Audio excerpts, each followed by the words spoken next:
Okay, we've got our head set up, so we have to round all this down so it's going to fit into there. So I marked this, our center here, so we won't lose it. And we'll punch a hole so we remember where our center is.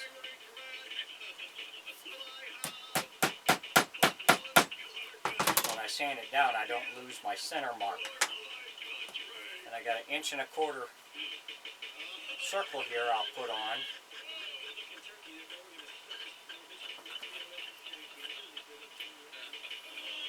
We'll mark that.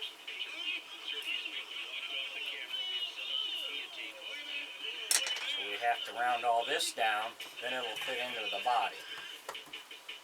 And you want it to be flush with the base there.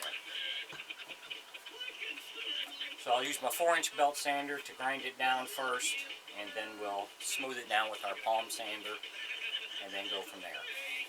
Thanks for watching.